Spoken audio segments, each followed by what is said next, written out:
Good evening, all. Myself, Dr. Harshal Ekatpure. I'm consultant endocrinologist at Ruby Hall Clinic, Pune. Today, we'll be discussing little offbeat topic, that is the role of dietary fibers in weight loss. And first, let me start by defining the dietary fiber. That the term we heard very often, but we don't know what it is actually. So, in a common language, we call it as a roughage, and it comprises the group of substances in a plant food. So it is always obtained by a vegetarian sources, and it is lacking in the non-veg sources. And these are actually the cell walls or the components of the cell wall, which are not exactly or completely broken by the digestive enzymes which are present in our system. So humans are not able to digest it, and that's why they remain undigested, and that is why it is called as a roughage or a dietary fibers. The typical example is, of course, cellulose, which is abundant, one of the abundant dietary fibers, and another one is pectin.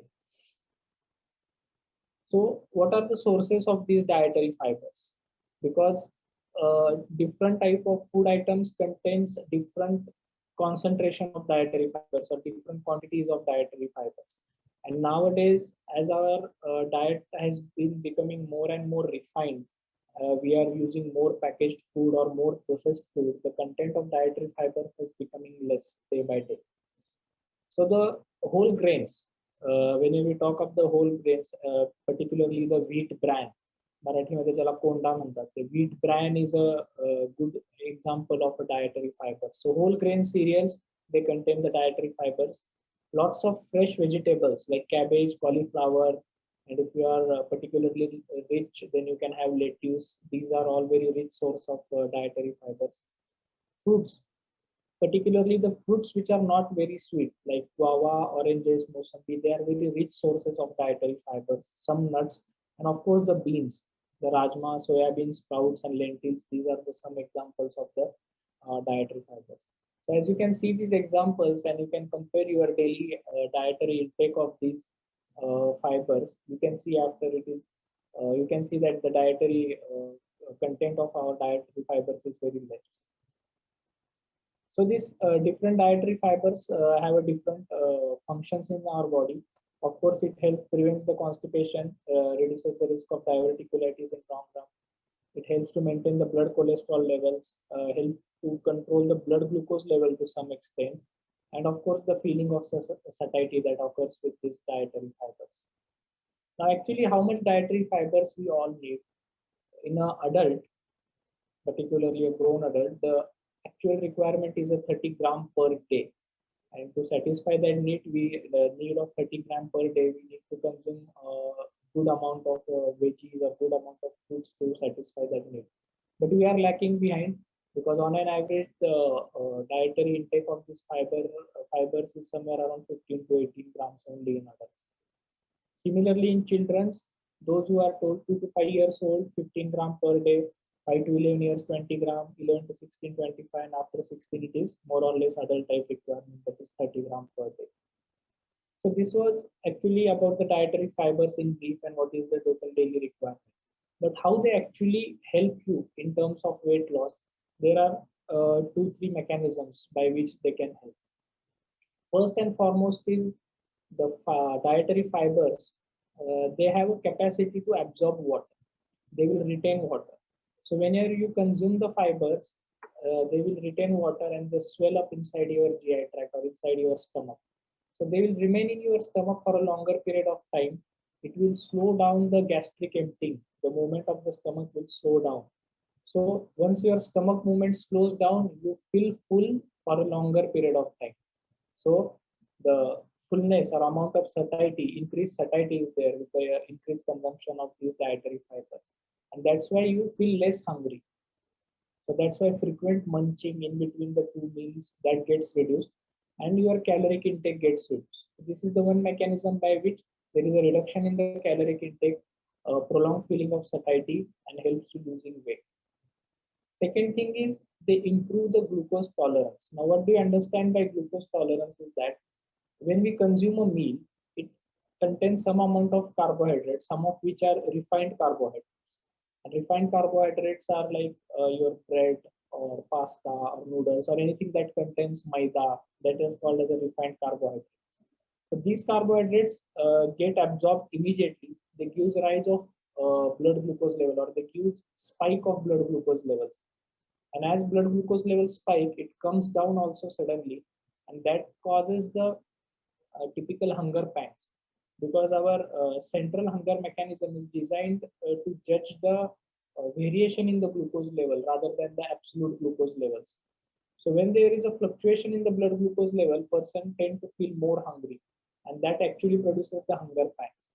So when you include the dietary fibers in your normal meals, what it prevents is the glycemic variation. It does not allow the glucose level to suddenly go up or suddenly come down. And that glycemic variation is prevented.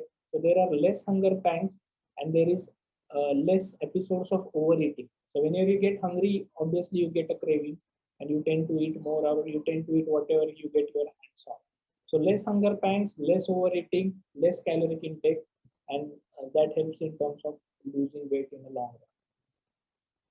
This is the most important mechanism. Favorable changes in gut flora. Gut flora is a bacterial flora or bacterial colonies that are there inside our GI tract. Now, every person's bacterial flora is unique for that person. It depends on the exposure to the different food stuff while you are growing up. So when every person's gut flora is unique, the harvesting of the nutrient of every person is unique, because you can see some people eat lots of food, still they don't put on weight. Some people even eat half of whatever normal person eats, still they are putting on more weight. So one mechanism behind that is gut flora. Suppose your gut flora is such a way that it is harvesting more energy or taking more nutrients or more calorie rich food from the gut, that can lead to the more weight gain. So by taking a high fiber diet, what happens is that more gut friendly flora, you can say it as a gut friendly flora, that get colonized, that colonizes your GI tract. And whenever this gut friendly flora colonizes your GI tract, there is a less energy harvesting. So the energy consumption or the energy generation from the food gets reduced by changing in the gut flora. And there has been studies with this, the different types of gut floras and different types of energy harvesting done by these gut floras.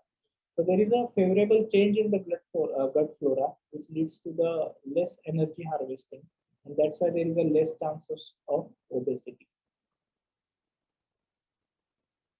And of course, the calorie content of the meal. Like we all know that major way to reduce the weight is portion control. Once you lose the weight, maintenance of weight is another challenge, and for that also portion control helps.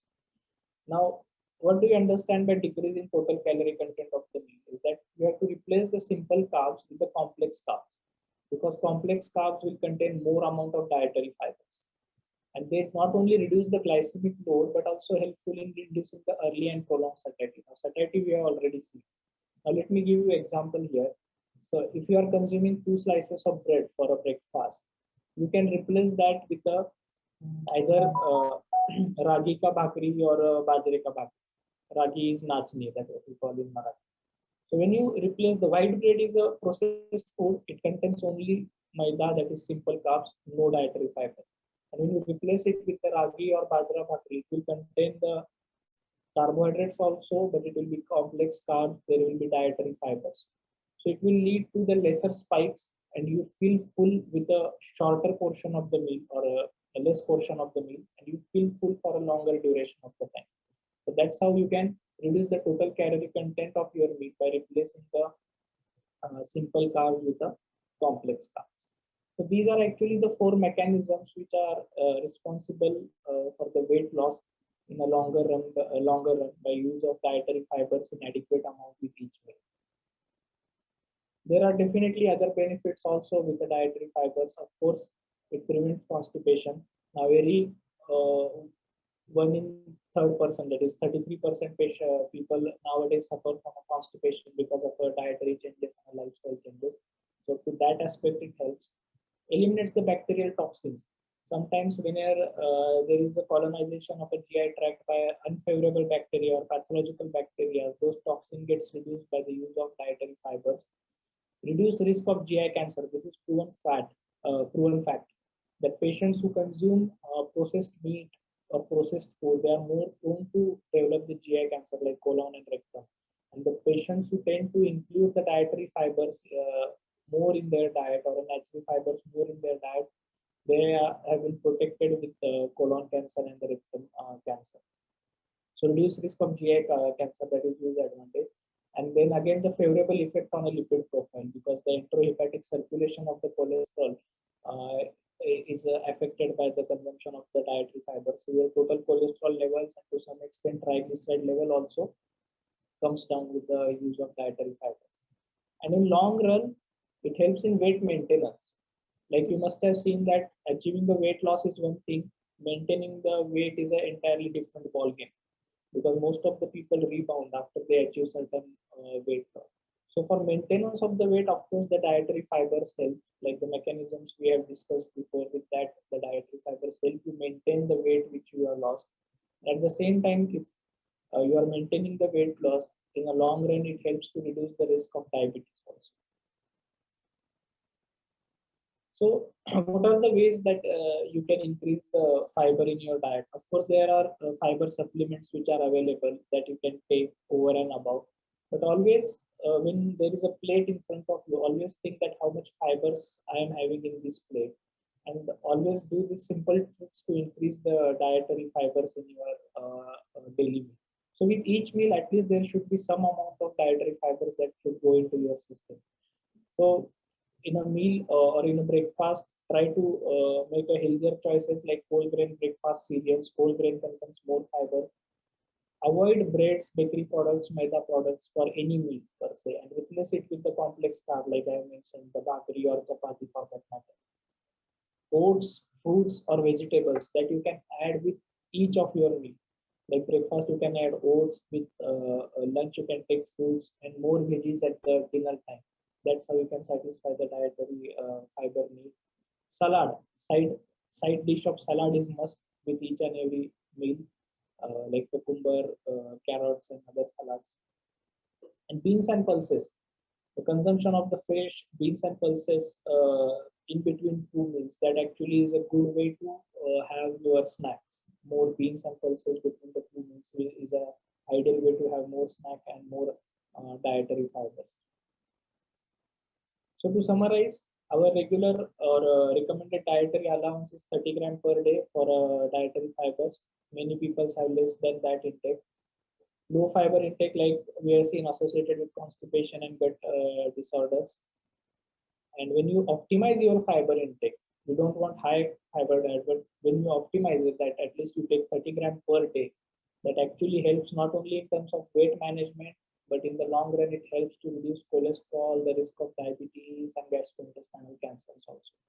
So what I feel is that dietary fibers is one of the most neglected part of nutrition therapy, especially in the obese patients, and it definitely has a therapeutic value whenever you think of weight loss. So along with the high protein diet, high fiber diet would also be helpful in terms of reducing and maintaining the weight loss in these patients.